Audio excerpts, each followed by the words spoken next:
Hello my dear wonderful ladies, എല്ലാവർക്കും teachers വേൾഡിൻ്റെ പുതിയൊരു വീഡിയോയിലേക്ക് സ്വാഗതം. ഇന്നത്തെ വീഡിയോയിൽ ഞാൻ വന്നിരിക്കുന്നത് നമ്മുടെ കമൻറ്റ് സെക്ഷനിൽ ഒരുപാട് പേര് ചോദിക്കുന്ന ഒരു ക്വസ്റ്റ്യൻ്റെ ഉത്തരമായിട്ടാണ്.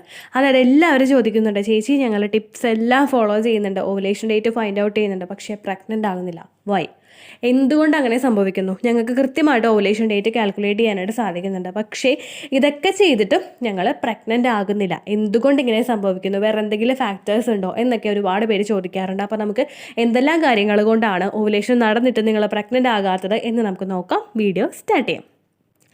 നമ്മൾ റീപ്രൊഡക്റ്റീവ് സിസ്റ്റം എന്നുള്ള ഒരു ഓർഗൻ പാർട്ട് നമ്മുടെ ശരീരത്തിലുണ്ട്. റീപ്രൊഡക്റ്റീവ് സിസ്റ്റം, ഈ റീപ്രൊഡക്റ്റീവ് സിസ്റ്റത്തിൽ ഒരുപാട് അവയവങ്ങൾ വരുന്നുണ്ട്. നമ്മുടെ 2 ഓവറീസ്, നമ്മുടെ യൂട്രസ്, നമ്മുടെ സെർവിക്സ്, നമ്മുടെ ഫലോപ്പിയൻ ട്യൂബ്, ഇങ്ങനെയുള്ള ഒരുപാട് ഭാഗങ്ങൾ തമ്മിൽ കണക്റ്റ് ആവുന്നതാണ് നമ്മുടെ റീപ്രൊഡക്റ്റീവ് സിസ്റ്റം എന്ന് പറയുന്നത്. ഈ ഒരു റീപ്രൊഡക്റ്റീവ് സിസ്റ്റത്തിലെ ഇതിലെ ഓരോ പാർട്ടും, ഓരോ ബോഡി പാർട്ടും അതിൻ്റേതായിട്ടുള്ള ആക്ടിവിറ്റീസ് കൃത്യമായിട്ട് ചെയ്ത് കഴിഞ്ഞാൽ മാത്രമേ നമ്മുടെ ആ ഒരു പ്രഗ്നൻസി അവിടെ പോസിബിൾ ആവുകയുള്ളൂ. അതുപോലെ തന്നെ നമ്മുടെ ശരീരത്തിലെ ഹോർമോൺസും കൃത്യമായിട്ട് വർക്ക് ചെയ്ത് കഴിഞ്ഞാൽ മാത്രമേ നമ്മുടെ ശരീരത്തിൽ അവിടെ പോസിബിലിറ്റി ആയിട്ട് പ്രഗ്നൻസിയുടെ ഒരു പോസിബിലിറ്റി നമുക്കവിടെ ഉണ്ടാവുകയുള്ളൂ. അപ്പോൾ ഇവിടെ ഫസ്റ്റത്തെ ഒരു കോസായിട്ട് നമുക്ക് പറയാനായിട്ട് സാധിക്കുന്നത് ഫലോപ്പിയൻ ട്യൂബാണ്. ഈ ഫലോപ്പിയൻ ട്യൂബ് എന്താണെന്ന് വെച്ച് കഴിഞ്ഞാൽ, ഇപ്പോൾ ഇജാക്കുലേഷൻ സംഭവിച്ചിട്ട് നമ്മുടെ ശരീരത്തിലോട്ട് എത്തുന്ന ഒരു സ്പേം അവിടെ വെയിറ്റ് ചെയ്ത് നിൽക്കുന്നത് ഫലോപ്പിയൻ ട്യൂബിലാണ്. ഫലോപ്പിയൻ ട്യൂബ് നമ്മുടെ അണ്ടാശയം റിലീസ് ചെയ്യുന്ന എഗ്ഗിനെ ഫലോപ്പിയൻ ട്യൂബ് ക്യാച്ച് ചെയ്തിട്ട് നമ്മുടെ ഫലോപ്പിയൻ ട്യൂബിലൂടെ അത് എഗ്ഗ് യാത്ര ചെയ്തിട്ട് അവിടെ വന്ന് വെയിറ്റ് ചെയ്ത് നിൽക്കുന്ന സ്പേമുമായിട്ട് ജോയിൻ ചെയ്തിട്ടാണ് ഫെർട്ടിലൈസേഷൻ എന്നൊരു പ്രോസസ്സ് ഉണ്ടാവുന്നത്. അപ്പോൾ ഈ ഫലോപ്പിയൻ ട്യൂബിലോട്ട് എത്തിയിരിക്കുന്ന സ്പേമിനും എഗ്ഗിനും പരസ്പരം മീറ്റ് ചെയ്യാൻ പറ്റാതെയായി പോകുന്ന സിറ്റുവേഷൻസ് ഫലോപ്പിയൻ ട്യൂബിൽ ഉണ്ടാകാം. ഫലോപ്പിയൻ ട്യൂബിൽ എന്തെങ്കിലും സ്കാറോ അല്ലെങ്കിൽ ഒരു ബ്ലോക്കേജോ ഉണ്ടെങ്കിൽ ആ ഫലോപ്പിയൻ ട്യൂബിലൂടെ സ്പേമിനും അതുപോലെ എഗ്ഗിനും ജോയിൻ ചെയ്യാനായിട്ട് അവിടെ പറ്റാതെ വരുന്നു. ഫെർട്ടിലൈസേഷൻ എന്നൊരു പ്രോസസ്സ് അവിടെ നടക്കാതെയായിട്ടും വരുന്നു. അപ്പോൾ ഇത് നിങ്ങൾ പ്രഗ്നൻ്റ് ആകാതിരിക്കാനുള്ള ഒരു റീസണാണ്. സാധാരണയായിട്ട് നമുക്ക് ട്രാൻസ്വജൈനൽ സ്കാനോ അല്ലെങ്കിൽ അബ്ഡോമിനൽ സ്കാനോ ചെയ്ത് കഴിഞ്ഞ് കഴിഞ്ഞാൽ ഫലോപ്പിയൻ ട്യൂബിൽ എന്തെങ്കിലും കംപ്ലയിൻറ്റ് ഉണ്ടെങ്കിൽ കണ്ടുപിടിക്കാനായിട്ട് സാധിക്കില്ല. അത് കണ്ടുപിടിക്കണമെങ്കിൽ ട്യൂബ് ടെസ്റ്റ് ചെയ്യണം. ഒരിത്തിരി പെയിൻഫുൾ ആയിട്ടുള്ളൊരു പ്രോസസ്സാണ് ട്യൂബ് ടെസ്റ്റ്. വളരെയധികം പെയിൻഫുള്ളൊന്നും അല്ല കേട്ടോ, കുറച്ച് പെയിൻഫുൾ ആയിട്ടുള്ളൊരു പ്രോസസ്സ്, ഒരിത്തിരി പെയിൻഫുൾ ആയിട്ടുള്ളൊരു പ്രോസസ്സാണ് ട്യൂബ് ടെസ്റ്റ്. സാധാരണയായിട്ട് ഹോർമോണൽ ഇംബാലൻസസ് ഒക്കെ നമുക്ക് എന്തെങ്കിലും ഉണ്ടോ എന്നൊക്കെ ഫൈൻഡ് ഔട്ട് ചെയ്തതിന് ശേഷമാണ് ഡോക്ടേഴ്സ് ട്യൂബ് ടെസ്റ്റ് ചെയ്യാറ്. പെട്ടെന്ന് തന്നെ ഒരു ദിവസം ട്യൂബ് ടെസ്റ്റ് ചെയ്യാനായിട്ട് ഡോക്ടേഴ്സ് പറയാറില്ല. നമുക്ക് ബാക്കിയുള്ള കാര്യങ്ങളൊക്കെ ചെയ്തിട്ട് എന്തെങ്കിലും കംപ്ലയിൻറ്റ് അവിടെ ഒന്നും കാണാനായിട്ട് സാധിച്ചിട്ടില്ല എങ്കിലാണ് ട്യൂബ് ടെസ്റ്റ് ചെയ്യാനായിട്ട് പറയുന്നത്. അപ്പോൾ ഫലോപ്പിയൻ ട്യൂബാണ് ഫസ്റ്റത്തെ ഒരു ഫാക്ടർ. ഫലോപ്പിയൻ ട്യൂബിൽ എന്തെങ്കിലും സ്കാറോ ബ്ലോക്കേജോ ഒക്കെ ഉണ്ടെങ്കിൽ നമുക്ക് അങ്ങനെ പ്രഗ്നൻസി ആകുന്നത് ബുദ്ധിമുട്ട് ആകും. അപ്പോൾ അവിടെയും നമുക്കൊരു മാർഗ്ഗമുണ്ട്. ഫലോപ്പിയൻ ട്യൂബിലെ ബ്ലോക്കേജ് നമുക്ക് എളുപ്പത്തിൽ മാറ്റാനായിട്ട് സാധിക്കും. ഫലോപ്പിയൻ ട്യൂബിൻ്റെ ബ്ലോക്കേജ് നമുക്ക് മാറ്റാനും ഫലോപ്പിയൻ ട്യൂബിൻ്റെ പ്രവർത്തനങ്ങൾ കൃത്യമായിട്ട് നടക്കുന്നതിനും ഫെർട്ടിലിറ്റി മസാജ് നമ്മളെ സഹായിക്കും. അവിടെ കണ്ട് ഉപയോഗിച്ച് ചെയ്യുന്ന ഫെർട്ടിലിറ്റി മസാജ് മൂലം നമ്മുടെ ഫലോപ്പിയൻ ട്യൂബിൻ്റെ പ്രവർത്തനക്ഷമത നല്ല രീതിയിൽ നടക്കും. ഇനി നിങ്ങളുടെ ഫലോപ്പിയൻ ട്യൂബിന് ബ്ലോക്കോ അതുപോലെ സ്കാറോ അങ്ങനെയുള്ള പ്രശ്നങ്ങളൊന്നും തന്നെ ഇല്ലെങ്കിലും ഫലോപ്പിയൻ ട്യൂബിൻ്റെ പ്രവർത്തനക്ഷമത വർദ്ധിപ്പിക്കുന്നതിന് ഫെർട്ടിലിറ്റി ബൂസ്റ്റിംഗ് ആയിട്ടുള്ള എക്സസൈസ് ചെയ്യുന്നതും നിങ്ങളെ ഒരുപാട് സഹായിക്കും. ഫെർട്ടിലിറ്റി ബൂസ്റ്റിംഗ് എക്സസൈസിനെ പറ്റിയിട്ടുള്ള വീഡിയോസ് നമ്മുടെ ചാനലിലുണ്ട്. കണ്ടിട്ടില്ലെങ്കിൽ അതിനുമായിട്ട് ബന്ധപ്പെട്ടുള്ളൊരു പ്ലേലിസ്റ്റ് ഉണ്ട്, നിങ്ങളത് കണ്ടു നോക്കാം കേട്ടോ.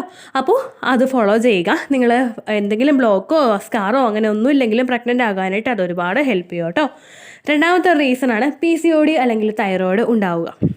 ഈ PCODയും തൈറോയ്ഡൊക്കെ ഡയറക്റ്റ് അഫക്റ്റ് ചെയ്യുന്നത് ഹോർമോൺസിനെയാണ്.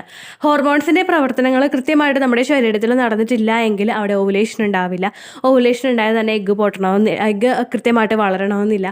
അതുപോലെ തന്നെ ഇംപ്ലാന്റേഷൻ നടക്കാനായിട്ട് അവിടെ പ്രൊജസ്ട്രോൺ ഹോർമോണിൻ്റെ ഡെഫിഷ്യൻസി നമ്മുടെ ശരീരത്തിലുണ്ടാകും.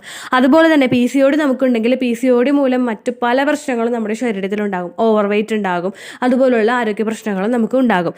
ഇതെല്ലാം മൂലം നമുക്ക് ഇത്തരത്തിലുള്ള പ്രശ്നങ്ങൾ, നമുക്ക് ഇൻഫെർട്ടിലിറ്റി ഇഷ്യൂസ് ഫേസ് ചെയ്യാനായിട്ടുള്ള സാധ്യതകളുണ്ട്. അപ്പോൾ ഓവുലേഷൻ സമയത്ത് നമുക്ക് ആ ഒരു കൃത്യമായിട്ടുള്ളൊരു പ്രോസസ്സ് നടന്നിട്ടില്ലെങ്കിലും ഇപ്പം നമുക്ക് ഓവുലേഷൻ കൃത്യമായിട്ട് കാൽക്കുലേറ്റ് ചെയ്യാൻ കഴിഞ്ഞിട്ടുണ്ടെങ്കിൽ കൂടി തന്നെയും നിങ്ങളുടെ PCOD കൺട്രോളിലല്ല എങ്കിൽ നമുക്ക് അവിടെ ബുദ്ധിമുട്ടുണ്ടാകും. PCOD എന്നുള്ളൊരു പ്രശ്നം നമ്മുടെ ലൈഫ് സ്റ്റൈലിൽ ഉണ്ടാകുന്ന ചേഞ്ചസ് കൊണ്ട് നമുക്ക് ഉണ്ടാകുന്നൊരു ബുദ്ധിമുട്ടാണ്. നമ്മളൊന്ന് ഹാർഡ് വർക്ക് ചെയ്ത് കഴിഞ്ഞാൽ നമുക്ക് കൺട്രോൾ ചെയ്ത് പിടിക്കാൻ കഴിയുന്ന ഒരു പ്രശ്നമാണ് PCOD എന്ന് പറയുന്നത്.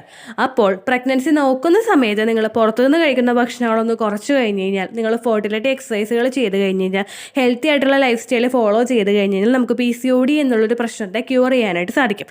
PCOD ഒന്ന് ക്യൂർ ചെയ്തൊരു 2-3 മാസത്തിന് ശേഷമൊക്കെ നിങ്ങൾ പ്രഗ്നൻസി നോക്കിക്കഴിഞ്ഞ് കഴിഞ്ഞാൽ എളുപ്പത്തിൽ നിങ്ങൾക്ക് പ്രഗ്നൻ്റ് ആകാനായിട്ട് സാധിക്കും. അതുപോലെ അതുപോലെ തന്നെ നിങ്ങളുടെ സൈക്കിൾ ലെങ്ത് ഏകദേശം ഈ ഒരു ദിവസം തന്നെ നമുക്ക് പീരിയഡ്സ് വരും എന്ന് നമുക്കൊരു എക്സ്പെക്ട് ചെയ്ത് കാൽക്കുലേറ്റ് ചെയ്ത് വെക്കാനായിട്ട് നമുക്ക് സാധിക്കും കേട്ടോ. പിന്നെ തൈറോയ്ഡ് എന്ന് പറയുന്നത് തൈറോയിഡിൻ്റെ മെഡിസിന് നമ്മൾ കൃത്യമായിട്ട് എടുത്തു കഴിഞ്ഞാൽ നമുക്ക് തൈറോയിഡും കൺട്രോളിൽ കൊണ്ടുവരാനായിട്ട് സാധിക്കും.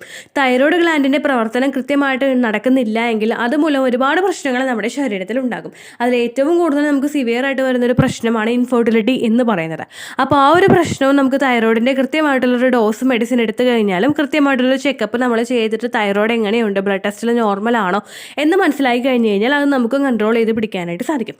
അപ്പോൾ രണ്ടാമത്തെ പ്രശ്നം എന്ന് പറയുന്നത് PCOD, തൈറോയ്ഡ് പോലുള്ള ഹോർമോണൽ ഇംബാലൻസസ് ഉണ്ടാക്കുന്ന പ്രശ്നങ്ങളാണ്. മൂന്നാമത്തെ ഒരു ഫാക്ടർ എന്ന് പറയുന്നത് സെർവിക്കൽ മ്യൂക്കസ് ആണ്. സെർവിക്കൽ മ്യൂക്കസ് എന്താണെന്ന് നിങ്ങൾക്ക് എല്ലാവർക്കും അറിയാം. നമ്മുടെ വജൈനയിൽ നിന്ന് വരുന്ന പച്ചമുട്ടയുടെ വെള്ള പോലുള്ളൊരു ഡിസ്ചാർജാണ് സെർവിക്കൽ മ്യൂക്കസ് എന്ന് പറയുന്നത്. ഈ സെർവിക്കൽ മ്യൂക്കസിലൂടെയാണ് നമ്മുടെ ശരീരത്തിൽ എത്തുന്ന സമയത്ത് നിങ്ങളിൽ ഉണ്ടാകുന്ന ഡിസ്ചാർജ് പച്ചമുട്ടയുടെ വെള്ള പോലുള്ള വജൈനൽ ഡിസ്ചാർജ് ആണോ എന്നുള്ള കാര്യം കൂടി നിങ്ങൾ ശ്രദ്ധിക്കുക കേട്ടോ. നാലാമത്തെ റീസൺ എന്ന് പറയുന്നത് അൺഹെൽത്തി ലൈഫ് സ്റ്റൈലാണ്. അൺഹെൽത്തി ലൈഫ് സ്റ്റൈൽ എന്ന് പറയുമ്പോഴേക്കും നമ്മൾ ഹെൽത്തി ആയിട്ടുള്ള ഭക്ഷണങ്ങൾ കഴിക്കുന്നില്ല, ഫ്രൂട്ട്സ് കഴിക്കുന്നില്ല, വെജിറ്റബിൾസ് കഴിക്കുന്നില്ല, നമ്മൾ വെള്ളം ധാരാളം കുടിക്കുന്നില്ല, നട്ട്സ് കഴിക്കുന്നില്ല, ഡ്രൈ ഫ്രൂട്ട്സ് കഴിക്കുന്നില്ല, ഇങ്ങനെയുള്ള കാര്യങ്ങളൊക്കെ നമ്മൾ കഴിക്കാതിരുന്ന് കഴിഞ്ഞ് കഴിഞ്ഞാൽ നേരെ മറിച്ച് പുറത്തു നിന്നുള്ള പാക്കറ്റ് ഫുഡും പ്രോസസ്ഡ് ഫുഡും ബേക്കറി ഐറ്റംസും ഒക്കെയാണ് നമ്മൾ കൂടുതലായിട്ട് കഴിക്കുന്നതെങ്കിൽ അതുമൂലം നമ്മളുടെ ലൈഫ് സ്റ്റൈൽ അൺഹെൽത്തി ആയിട്ട് മാറുന്നു. അതുപോലെ കൃത്യമായിട്ട് നമുക്ക് ഉറക്കമൊന്നും കിട്ടുന്നില്ല, നമ്മൾ വെള്ളമൊന്നും കുടിക്കുന്നില്ല, ഇങ്ങനെയുള്ള പ്രശ്നങ്ങളൊക്കെ നിങ്ങൾക്ക് ഉണ്ടായി കഴിഞ്ഞ് കഴിഞ്ഞാൽ ഈ ഒരു അൺഹെൽത്തി ലൈഫ് സ്റ്റൈലും നിങ്ങൾ ഓവുലേഷൻ നടക്കുന്നുണ്ടെങ്കിലും പ്രഗ്നൻസി ആകുന്നതിന് തടസ്സം സൃഷ്ടിക്കുന്നു. അൺഹെൽത്തി ലൈഫ് സ്റ്റൈൽ നമ്മുടെ ശരീരത്തിൽ നമ്മൾ ഫോളോ ചെയ്യുന്നതെങ്കിൽ നമ്മുടെ ശരീരത്തിൽ ആ ഒരു ഇംപ്ലാന്റേഷൻ നടക്കുന്നതിനോ കൃത്യമായിട്ടുള്ള ക്വാളിറ്റി ഉള്ള ഒരു എഗ്ഗ് റിലീസ് ആവുന്നതിനോ വേണ്ടിയിട്ടുള്ള വിറ്റമിൻസും മിനറൽസും ന്യൂട്രിയൻസും ഒന്നും നമ്മുടെ ശരീരത്തിൽ ഇല്ലാതെ വരും.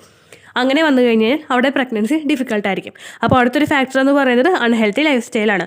പ്രഗ്നൻസി ആകാനായിട്ട് നിങ്ങൾ ആഗ്രഹിക്കുന്ന സമയത്ത് ഗ്രീൻ ലീഫി വെജിറ്റബിൾസ് ധാരാളം കഴിക്കുക, ഫ്രൂട്ട്സ് ധാരാളം കഴിക്കുക, വെള്ളം ധാരാളം കുടിക്കുക, നട്ട്സ് കഴിക്കുക, ഡ്രൈ ഫ്രൂട്ട്സ് കഴിക്കുക, പാല് കഴിക്കുക, മുട്ട കഴിക്കുക, ഇങ്ങനെയുള്ള കാര്യങ്ങളൊക്കെ ശ്രദ്ധിക്കുക. പ്രഗ്നൻ്റ് ആകാനായിട്ട് എളുപ്പം സാധിക്കും. അഞ്ചാമത്തെ ഫാക്ടർ എന്ന് പറയുന്നത് നമ്മുടെ എൻഡോമെട്രിയം തിക്നെസ് ആണ്. എൻഡോമെട്രിയം എന്ന് പറയുന്നത് നമ്മുടെ യൂട്രസിൻ്റെ ലൈനിങ്ങിലുള്ള ഒരു ഇന്നർ ലെയറാണ് എൻഡോമെട്രിയം തിക്നെസ് എന്ന് പറയുന്നത്. ഈ എൻഡോമെട്രിയം എന്ന് പറയുന്ന ആ ഒരു ഇന്നർ ലെയർ നമുക്ക് പീരിയഡ്സ് വരുന്ന സമയത്ത് നിങ്ങൾ പ്രഗ്നൻ്റ് ആയിട്ടില്ല എങ്കിൽ ആ പീരിയഡ്സിൻ്റെ ബ്ലഡിനോടൊപ്പം ഷെഡായിട്ട് പോവുകയാണ് ചെയ്യാറ്.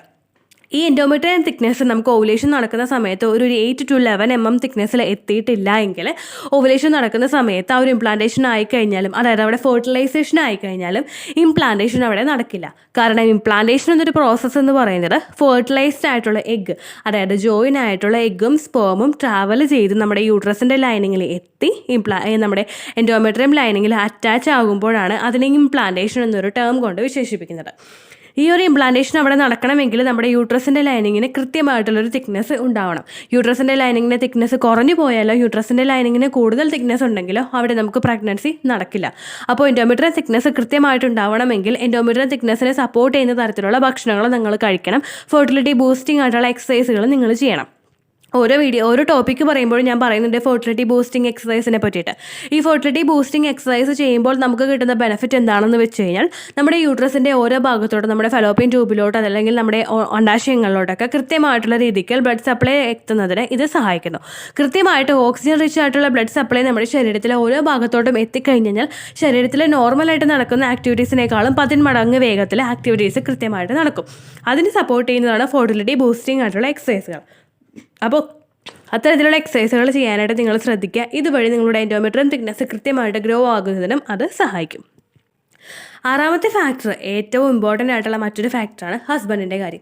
ഹസ്ബൻഡിൻ്റെ സെമനിൽ കൃത്യമായിട്ടുള്ള ക്വാളിറ്റി ഇല്ല എങ്കിൽ, മോട്ടിലിറ്റി ഇല്ല, ക്വാളിറ്റി ഇല്ല, അതുപോലെ കൃത്യമായിട്ടുള്ള സ്ട്രക്ചർ ഇല്ല, ഇങ്ങനെയുള്ള പ്രശ്നങ്ങളൊക്കെ അദ്ദേഹത്തിനും ഉണ്ടെങ്കിൽ ആ ഒരു പ്രശ്നം മൂലവും നിങ്ങളുടെ പ്രഗ്നൻസി ആകാനായിട്ടുള്ള സാധ്യത കുറയും.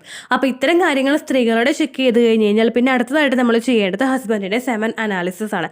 സെമൻ അനാലിസിസ് നോക്കുക, കൃത്യമായിട്ട് മോട്ടിലിറ്റി ഉണ്ടോ, ക്വാളിറ്റി ഉണ്ടോ, അതിന് എങ്ങനെയാണ്, അതിൻ്റെ ലൈഫ് സ്പാൻ എങ്ങനെയാണ്, ഇങ്ങനെയുള്ള കാര്യങ്ങളൊക്കെ നമ്മൾ ചെക്ക് ചെയ്തതിന് ശേഷം നിങ്ങൾ പ്രഗ്നൻസി നോക്കുക കേട്ടോ.